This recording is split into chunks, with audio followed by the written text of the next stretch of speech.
Hello, my Bill 1000 Nation. How's everyone doing today? Hopefully, everyone's having a great day. But if not, I hope it gets better from here.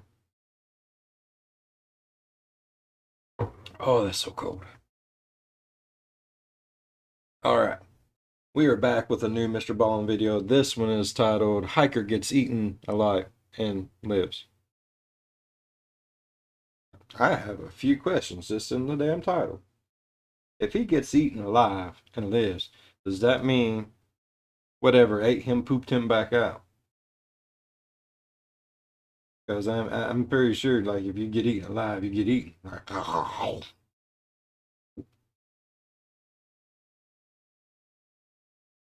so is he a poo person now? Because I mean, if he didn't get completely eaten, then wouldn't it be like he got munched on while he was alive and lived to tell about it? He's a munchos.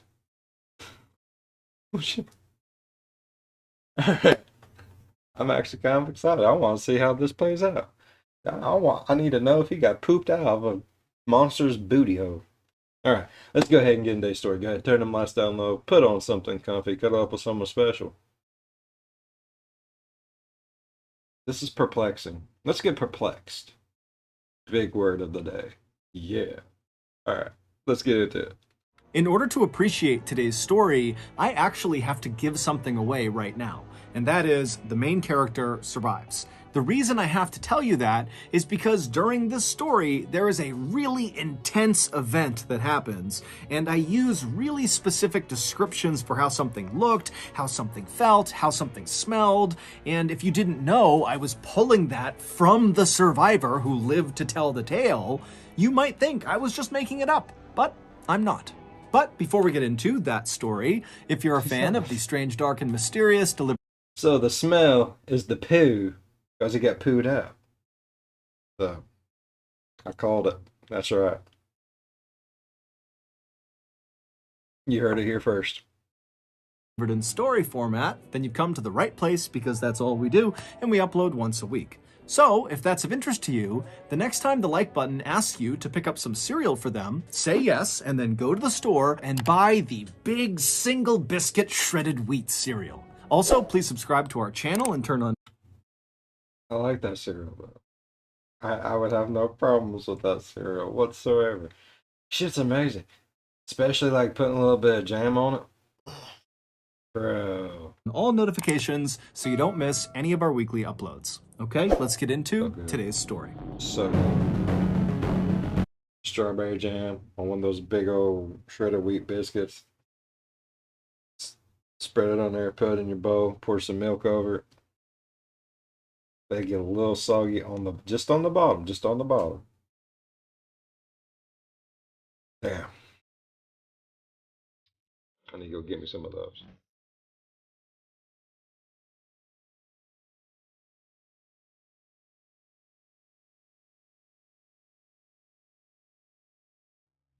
On July 19th, 2013, 49-year-old Matt Dyer climbed on board a tiny 19-seat Twin Otter airplane that was parked on the tarmac of the Montreal International Airport in Canada. Matt was about to take off on the first of two flights that would take him and 7 other adventurous people deep into one of the most remote and wild regions in North America. It was they got pooped out of a polar bear, didn't they? For Matt, this trip was going to be the most amazing journey of his life. He had seen the ad for this 2-week-long expedition about a year earlier when he was looking through a magazine put out by an environmental organization called the Sierra Club. Now, even though Matt was a lawyer... How not die. Not die.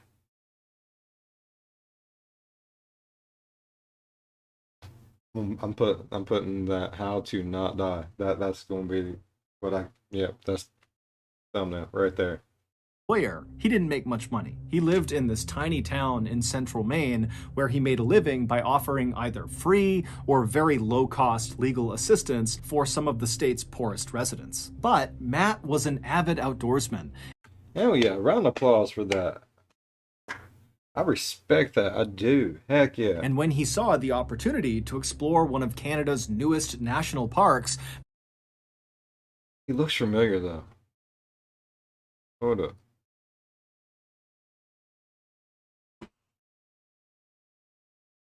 Looks like an actor. What's that one actor's name? Bald dude. Played in The New Pope as the old Pope. Oh, can't. It's on the tip of my tongue, son of a bitch.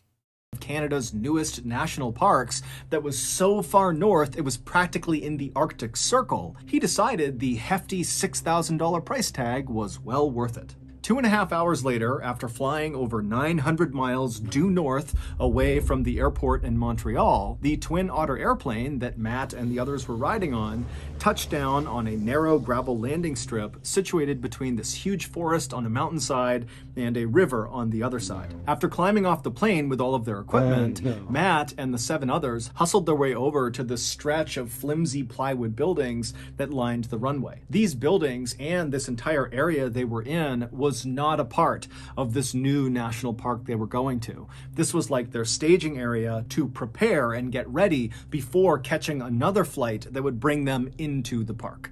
And so Matt and the 7 other people he was with, which included the 2 trip leaders from the Sierra Club, they would stay at this temporary base camp for the next couple of days, going over their hiking routes and talking about emergency procedures and protocols. And then after those 2 days were up, the group felt like they were ready. And so the group packed up all their things and they boarded the tiny float plane out on the water that would take them to their final destination, this new Canadian national park, better known as the Torngat Mountains. 45 minutes later, the pilot of the float plane began to descend through the clouds to make their landing on a little water inlet. And as the pilot did that, Matt and the 7 others were able to look out the window and actually see the Torngat. That's beautiful looking though. Yeah, I still wouldn't be fucking doing it. No. I would never find my damn body. Mountains for the first time. Now, all of them Out there trying to pet a damn polar bear or some bullshit. And I'm not saying that just to say that. I would be that dumbass out there being like, I've got to pet it. I need to see if it really does have webbed toes. Supposedly they do. I mean, I imagine they do. They do swim a lot. But I've never seen it. And I am one of those people. I would have to see it to believe it. And I'd be like, damn, you see your toes. Come here, polar bear. Who wants a fishy? Who wants a fishy? Yeah, I'd be dead. had seen dozens and dozens of pictures of this area, but seeing it for the first time in person was still shocking. The area looks like an alien planet. The wilderness in and around the Torngats is not the same kind of wilderness we think of when we think about going hiking in the forest or going camping or something. No, the wilderness in the Torngats is primordial. It's like you're looking out at a place from the very beginning of time, like dinosaurs should be walking around this area. As far as Matt could see, in any direction were these huge... That is some gorgeous essay. Okay, now I do gotta go. Oh, I'm gonna die horribly, but I gotta go. Huge, jagged mountains that had been carved out of the earth by glaciers hundreds of thousands of years ago.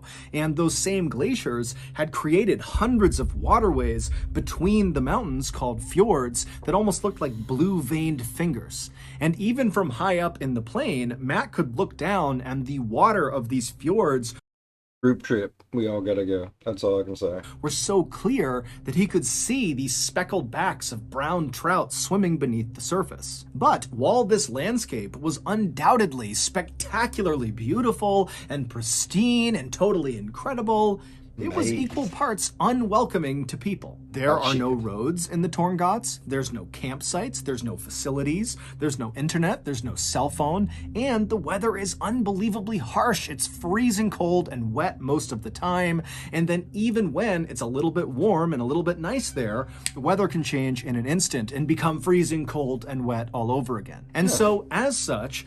Shit, I'm used to that. I live in Ohio. That's wait 15 minutes and, it'll be a different season, bro.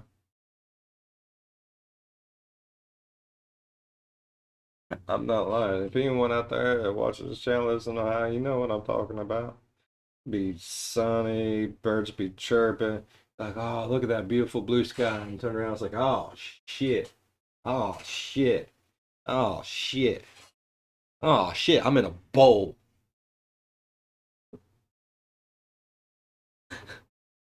Pull out your driveway, go down like the highway, just like maybe 5 minutes, and it'll just be piss pouring rain. It's like, well, son of a bitch. I'm not lying. That's how it goes here. The handful of visitors that go into this area every year are expected to be 100% self-reliant, because this really is one of the most dangerous wild regions in the world. But for Matt, as he So no petting polar bears, no petting snow wolves, or whatever other damn vicious creatures they have up there. Just don't pet anything. I'm gonna die so fast. looked out his window and surveyed this landscape, he wasn't second guessing his decision to go into this hostile environment. No. I mean, the reason he was willing to fork over all that money to go on this trip is because he really wanted to experience extreme wilderness firsthand. And so finally, the pilot of the float plane came into land on this little water inlet, and then the pilot ferried the craft over to this beach, and then Matt and the 7 others piled off onto land with all of their things, and then as the pilot turned around and left, the 2 Sierra Club trip leaders, a 61-year-old man named Rich Gross and a 60-year-old woman named Marta Chase, told the group to pick up their things and follow them. And so Rich and Marta... See, all right.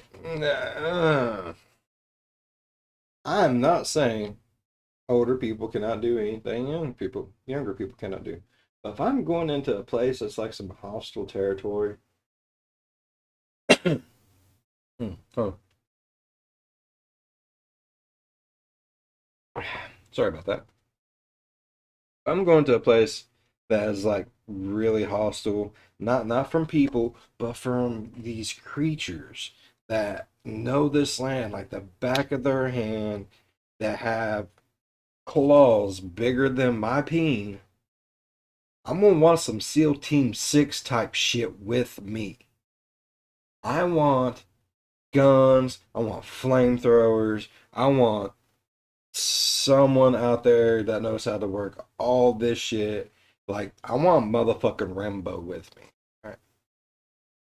Because like I said, I'm dumb. I'm smart. I'm smart. But I do stupid shit. I don't even do stupid shit on purpose. I don't think. I mean, maybe. I don't know. I don't know how that works out. But I do stupid shit. I'm gonna see like a snow leopard out there. I'm like, oh, look at the kitty. Come on, kitty. Kitty, kitty, kitty, kitty, kitty, kitty, kitty, kitty, kitty, kitty, come here, kitty. This one. And I want someone there that can be like,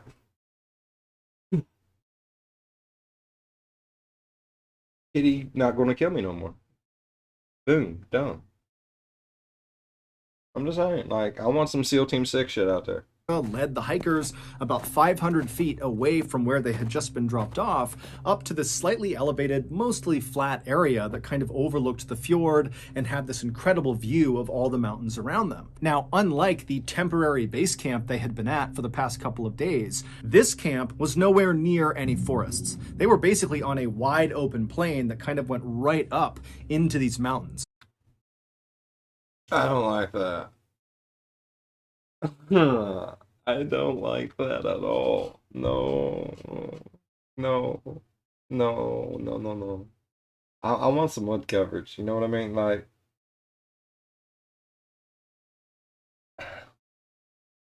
I don't know how fast polar bears run.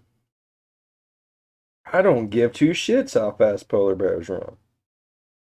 But I do not want them to be able to run with nothing to impede them. I want them motherfuckers having to bob in and out of trees. That way my big ass got hell of a lot better chances.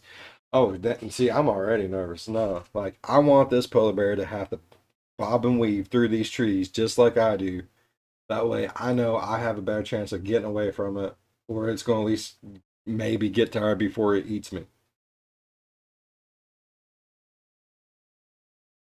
I told you. I want some SEAL Team 6 out there with me. So it's very wide open where they're staying. And so after Rich and Marta instructed the group where to set up their tents, Matt and the others got to doing that. And then after they were all set up, Rich and Marta put a small electric fence around the perimeter of their tents to keep any nosy animals out. And then the group headed up a little bit higher. That thing, I could step over that. Polar bears are relatively like hairy and fat and got, quite a bit, but I don't think that fence is gonna do jack shit. Bro, I've been electrocuted. I have gone flying across the room. You sit there for a minute, you taste metal for a while, your beard gets really curly. But you can get back up. And then that bear's just gonna be 100 times more angry. It's gonna be like, oh, bro. Then your fence is gonna be a little bit weaker because it just electrocuted that bear. And what if they're coming at you in tandem? What if there's more than one? I ain't trusting that. And I know you're all out there like, no, Bill, no, Bill. If it's a polar bear, you're gonna fucking die. That's for the littler creatures. Give a shit. Okay, here's my logic. It's cold there. In places where it's cold, most animals have thicker fur and more blubbery fatness to them. I On this mountain near them to take their first group photo. And in this photo, they all look so happy and so excited for what's to come. And over the next couple of days, their They nervous. They just now want to show. trip would go exactly to plan. During the daytime hours, they would hike all of their pre-planned hiking routes all over the mountains and down near the water. And at night, they would eat their food and drink fresh water from the fjord and swap stories from back home. But their perfect trip was about to become a nightmare.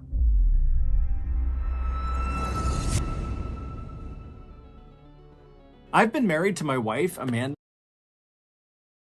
Commercial. Sweet. Sweet. All right. All right. We got to prepare ourselves. It's a MrBallen commercial, y'all. Go ahead, get you some popcorn. Go ahead and get you some peanut butter and jelly sandwich. Do what you got to do. I'll give you a second. We'll give me a little drink of my coffee here.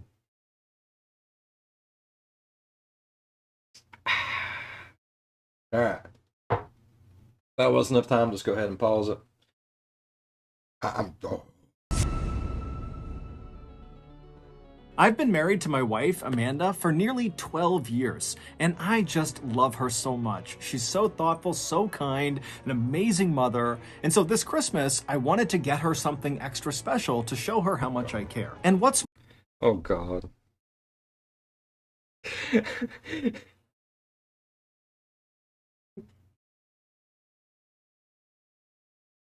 I don't even want to know what kind of shit he's about to say. Oh, God. His old lady must be an angel of a woman to put up with this craziness. He's like, bro, why you gotta pull me into your shit? more special than a pet middle-aged rabid skunk? And so me and old Middle-aged rabbit skunk. Lungy hopped on my nuclear-powered laptop and Seagull, what up, bro?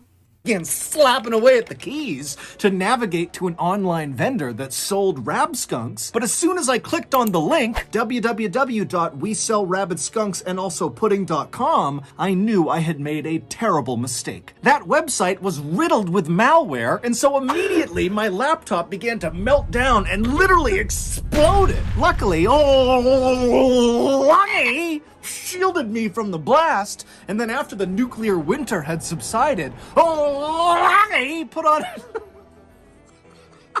And then after the nuclear winter had subsided, Lungy put on his traditional gakti, and he said, Lopeta uden drayekeshen. Gakti is a piece of traditional clothing worn by the Sami in northern areas of Finland.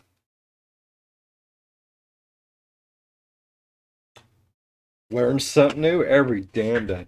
Man, Lungy's a pimp, bro. Look at him. Ayutaninen Rokeshta Roidi NordVPN, which of course in Finnish means stop causing nuclear explosions. Sign up for NordVPN, a VPN.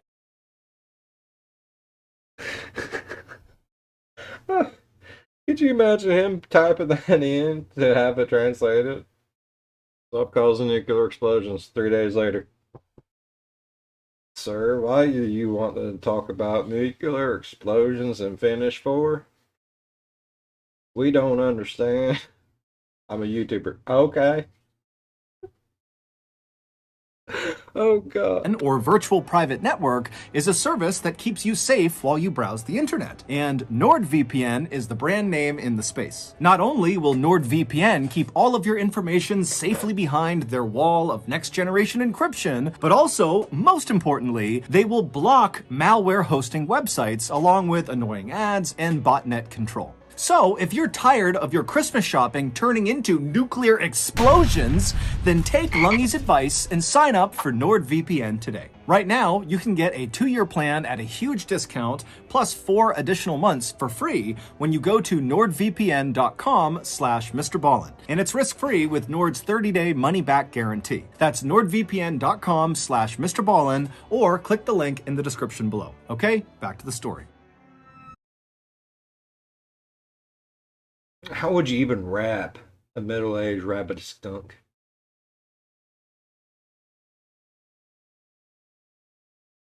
Never mind, I don't want to. Let me get my old lady one of those. I don't know, she might actually like it if it was cute. She's a weird one. In the early evening hours of Tuesday, July 23rd, so 2 days after the group arrived in the Torngat Mountains, Matt and the others returned from one of their hikes. And yes, I said my old lady's a weird one. She befriended spiders. Yes. Like I said, if she thought it was cute enough, she'd probably keep it, yeah. Now, the day had been cold and rainy, but the group was in good spirits. This was their last day at this particular camping spot. The next morning, they were going to pack up and head farther inland to their next camping spot. After Matt and the others had put their gear back inside of their tents, they came back out to see that Rich and Marta, the 2 trip leads, had organized a special feast for the group to celebrate the successful beginning of their trip. And so the group all sat around eating salami and crackers and drinking rum mixed with lemonade as they talked excitedly about the next couple of days and what they could expect. At some point during the festivities, Matt was tired, and so he broke away from the group. He climbed back inside of his tent, got inside of his sleeping bag, and before long, he was fast asleep. A few hours later, around 3:30 in the morning, Matt suddenly woke up. He had no idea what had woken him up, and so for a second, he just lay there listening to the outside world and just kind of staring straight up. Now, the moon was out that night, so there was some illumination, and as he looked straight up at the underside of his tent, he sees this huge figure move across the side of his tent and then stop right on top of him. And then before Matt's brain could process what was happening, this huge figure began pressing down on the fabric of Matt's tent. And so he's seeing his tent. It's either a polar bear or a yeti. Or the abominable snowman. I know what y'all saying, they're the same thing. I imagine in my head one is slightly different than the other. It's like, you know how you have a pit bull, but there's also other versions of like the Yorkshire Terrier, bully pit, so on and so forth. So I imagine there's a slight difference between them. So that's what I'm going with, either polar bear, yeti, abominable snowman, or Bigfoot that went the wrong direction.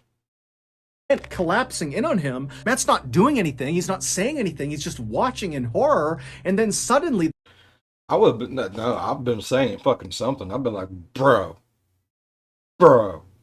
you need to back. Like, you need to take 2 steps. No. 6 feet, bro.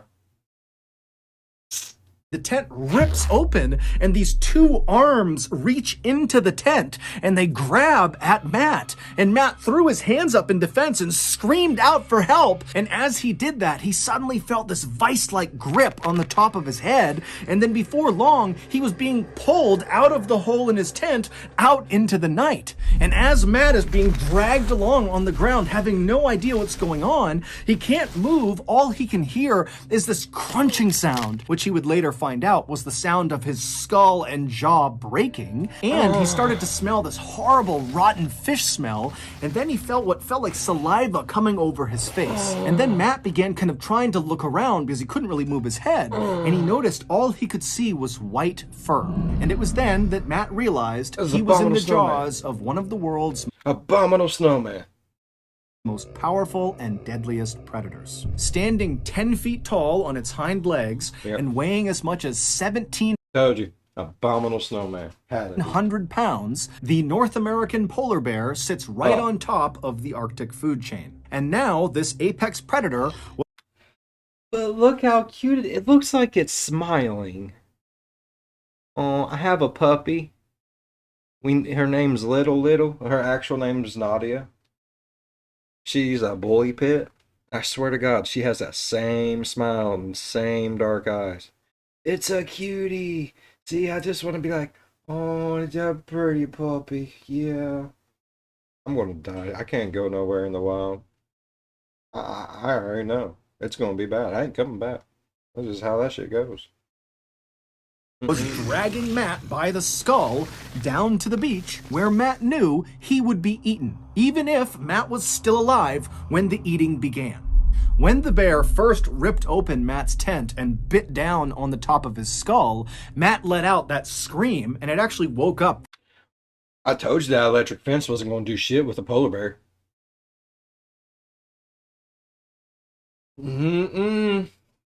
Nope. What I say at the beginning of it. What I say at the beginning is, what the hell is that little itty bitty electric fence going to do? I could step over that. Polar bears ain't gonna feel that. I mean, seriously, think about it. They are covered in all that thick fur that keeps them like warm, and they swim in that shit. Like they swim in the water, come up in the ice ass cold, and they don't freeze. Shit's gotta be thick.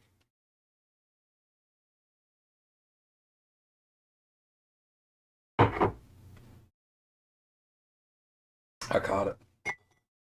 That was amazing. Good to the last drop. But no, I said it, I foreseen it, I felt it in my skeleton bones. That fence wasn't doing shit, wasn't doing jack shit, and I was right.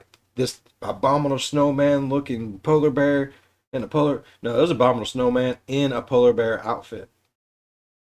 Because he said it reached in and grabbed him. Dude, can't pull. It might as well be abominable. No, I'm done with that shit. I'd still try to pet it. The entire camp. And one of the first people to emerge from their tents to see what was going on was one of the trip leaders, Marta. And so she jumps out of her tent and yeah, this 60-some-year-old lady is going to get down there and just fight a polar bear. Let me fucking tell you what. I kind of want to see that. I really actually kind of want to see that. I'd be like, come on, you son of a bitch. Let's do this shit. Yeah. Like I said, I want fucking Rambo out there. The blowtorch. Set up in a ball of fire like a cotton ball. Just 3 feet away from her, she sees this huge polar bear on its hind legs die. I mean, that would scare the shit out of me. No fucking lie.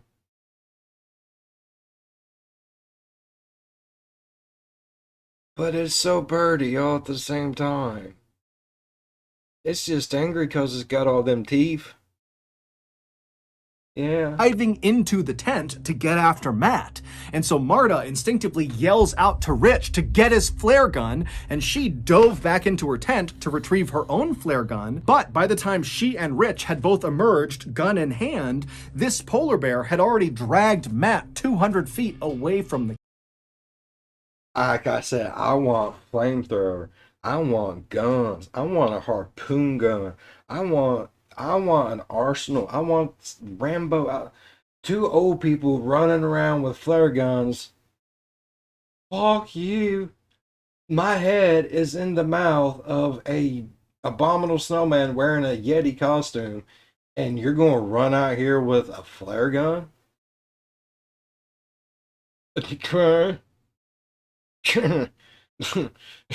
You best hit that thing and set that son bitch on fire. Camp. And by this point, the other hikers in the group had also emerged from With flare guns in hand.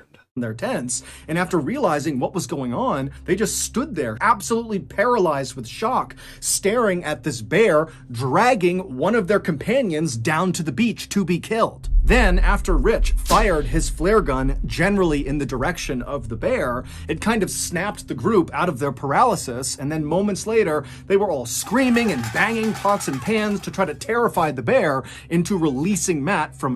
That bear is like, shut the fuck up. Do you not see me trying to eat this poor boy? Like, you know how long it's been since I had people? I've never had people. I am going to sit down here and enjoy this. Only thing you doing is aggravate me, and I'm going to come back and I'm going to bite you. Like, you just need to shut the fuck up.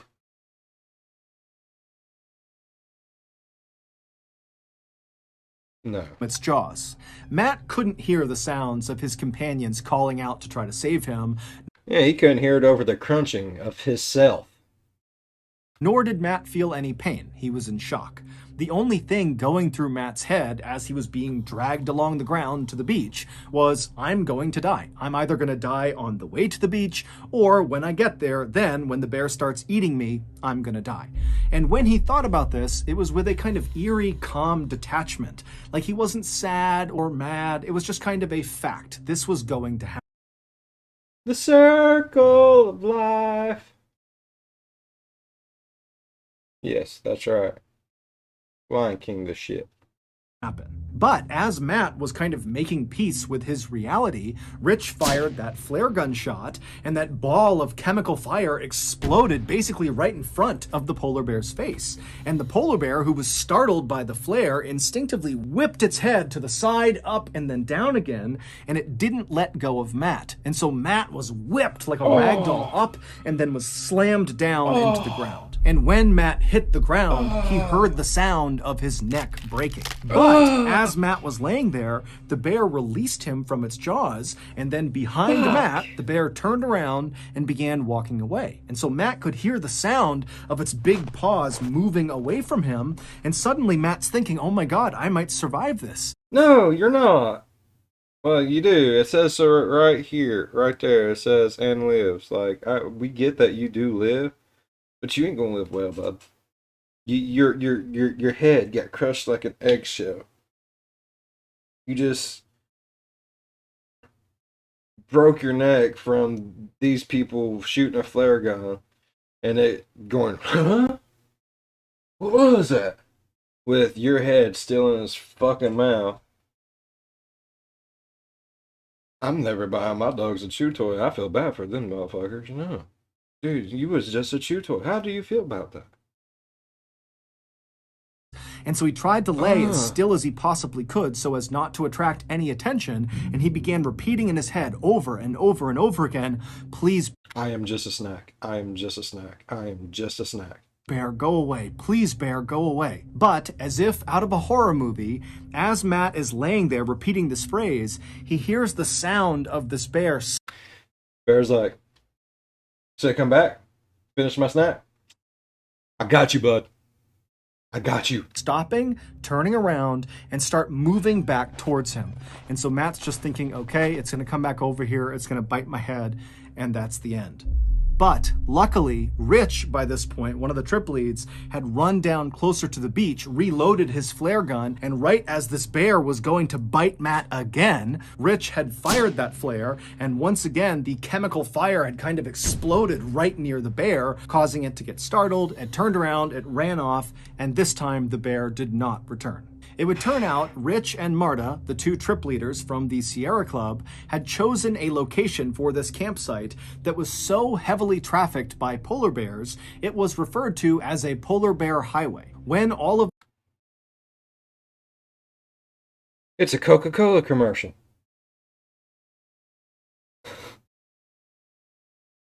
Look at it. It's smiling. This one here's just like, mm-hmm, mm-hmm, mm-hmm. Coca-Cola.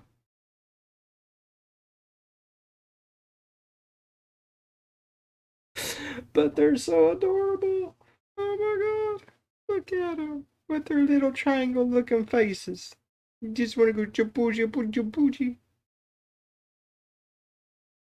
Why the fuck are you gonna take my ass has never even seen a motherfucking polar bear other than in pictures, on video, National Geographic type shit, and put me in the middle of mother flipping polar bear highway? I'm gonna pet one and die. Don't do that shit. The hikers, which included Marta and Rich, had been given their safety brief when they were staying in those plywood structures at that base camp near the runway. Well, part of the brief was whenever you make camp in the Torngats, you want to be at least a quarter mile away from water. Go way inland because the polar bears hunt and fish and walk around right along the edge of these fjords. But despite all 7 members of this Sierra Club expedition being experienced wilderness backpackers, none of them really appreciated just how dangerous it was to be camping or even hiking around in known polar bear territory. And so this is why they ultimately ignored the safety brief and set up their first camp just a couple hundred feet away from the water's edge. And even prior to the attack on Matt, when the group literally saw polar bears wandering around near their camp and even at one point had to fire their flare guns at the polar bears to get them to leave, the group still decided it was best to stay at this particular campsite. They're all fucking stupid. See, I would have been the only smart one. I'd been like, nah, bruh. You see that big old puppy dog down there? That big old puppy dog down there is going to come up here and bite you on your ass, Mr. Postman. We need to get up out of here. Perhaps they believed their electric fence they had set up around the perimeter of their tents would protect them from these polar bears, but obviously that had not been the case. No the shit. bear that attacked Matt had been... No shit. I'm not even an experienced polar bearologist. Whatever the fuck it is that studies polar bears. I don't know jack shit about them other than I'm going to pet one day and get my damn arm bit off. But I sat here and said that fence ain't going to do jack shit. Why did they not listen to me? Totally unaffected by their fence. Matt would survive this attack, but really only because one of the members of the expedition happened to be a medical doctor, and so they were able to stabilize Matt until help arrived. Matt's injuries were extensive. They included a broken skull, a broken jaw. He had slash marks and puncture wounds all over his head and his neck, and all of those wounds got horribly infected. And also his voice was by some rotten fish drool, because he was a fucking chew toy. Was permanently changed as well because the bear also slashed his vocal cords. Following the attack on Matt, Parks Canada, which is the agency that oversees all of Canada's national parks, including Torngats, has mandated that any organization going into Torngats National Park has to have a polar bear protection plan in place. As for Matt, he does Motherfucking Rambo with a flamethrower. I'm telling you. That works. Does not make a big deal about his near-death experience. In fact, he kind of makes light of it and sometimes even makes jokes about it. As for the polar bear... I mean, what don't kill you makes you stronger, right? Unless, you know. I don't like that phrase. It's like, how you going to get stronger if someone cuts off your hands? Or your legs? I don't. But what, like they say, what don't kill you makes you stronger and all that good shit. And, you know, no. So he's stronger for it. He knows. I got to be a chew toy for a polar bear, and I lived. I've dropped the mic and walk away at this point. You know what I mean? And as they say, if it wasn't for laughter, he'd probably be crying. that attacked him, Matt holds no ill will. If anything, the attack has made him more interested and appreciative of the apex predator. In August of 2014, don't let him lie, he's more fearful. More fearful. He's full of it. He's full of shit and fear now. Like, no. so 11 months after Matt's brush with death, he returned to the Torngats and even visited the actual site of the attack, perhaps to get closure. Except this time, he was in the company of an armed polar bear expert. Rambo with a flamethrower. So that's going to do it. If you got something out of today's Fuck yeah, I'm gonna die because I'm gonna pet one of them sons of bitches. Oh shit. Yeah, I learned something. Don't go out with the two people that he went out with because they dumb. You was all told not to camp there, and the two people who are supposed to be your guides are like, hey, let's camp here. What the fuck? What the actual fuck?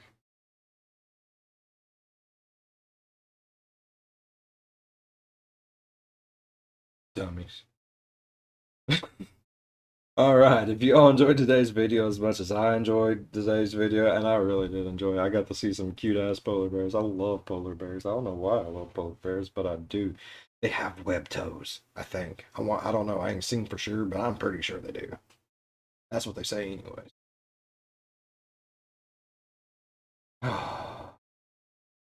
What was I saying? I got stuck on polar bears. Son of a bitch. If you enjoyed today's video as much as I did, please think about, if you enjoyed today's video as much as I did, leave a thumbs up. If you're a fan of the spooky, scary, strange, the fact that, people get eaten by polar bears, think about subscribing. I guarantee you someone out there right now is like, man, I want to go pet that polar bear. And they're going to get eaten. It ain't me yet. I'm still here. I'm right here. In the screen. See? In the screen. I'm still here. I haven't got eaten yet. Yet. Alright. Be good to one another. I'll see you in the next one. Bye. Oh, I want to pet a polar bear.